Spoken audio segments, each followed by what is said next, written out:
The last set of rights we'll discuss in this lesson are the economic rights of citizens.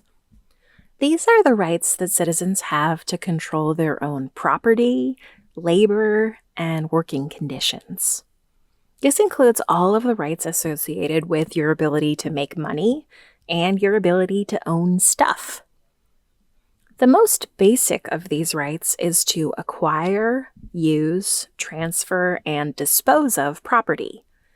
That is, you can buy stuff, you can use it, you can give it or sell it to someone else, and you can throw it away. These property rights also include your right to receive just compensation for the taking of private property for public use, which is protected by the Fifth Amendment. So if the government decides that they need your yard because they're building a highway, they must compensate you fairly for that land. The government also protects your right to copyright and patent, so that you can sue someone who steals your ideas, work, or inventions. So this includes your right to own things that aren't physical objects or land, like a song you wrote. Then there are the economic rights that safeguard your freedom to own your own labor and the money you earn from it.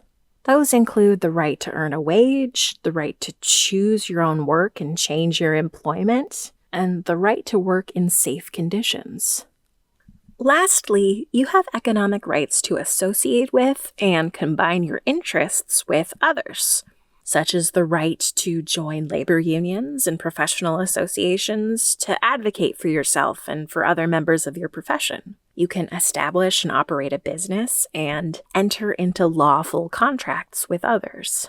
The ability to own one's own property, labor, and business dealings is foundational to the system of capitalism, in which individuals control economic organizations rather than the state or cooperatives. So now let's do a couple of scenarios so you can check your skills. I'll give you a scenario and you see if you can identify which economic right is being exercised or violated. Number 1. Yale and a group of her coworkers are frustrated with the working conditions at the grocery store they work at. They're forced to work 10-hour days with only a 30-minute break for lunch. Several of her coworkers have started reporting knee problems because they aren't allowed to sit. Yale gathers a majority of employees to talk about organizing a union to demand less hours and more breaks. Her boss hears about the meeting and fires Yale. Which right did her employer violate in this scenario?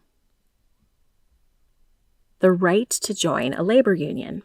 Yale has the right to join unions or professional associations as she chooses.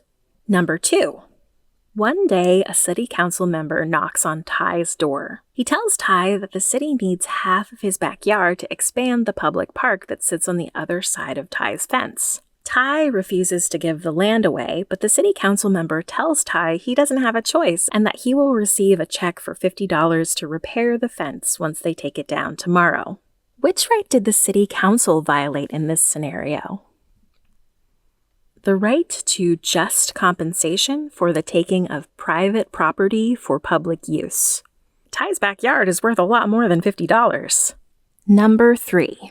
Hamza's boss calls him into his office one day and lets him know that there's a new opening in another department in the company. But Hamza doesn't want to move departments and enjoys the job he has. He requests not to change. His boss tells him that if he doesn't move to the new department, she'll have to fire him.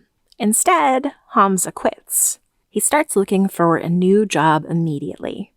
Which right did Hamza use in this scenario? He used his right to change employment. Okay, that's all for this video. What do you think is the most important economic right? What would be the consequences if you didn't have one of these rights?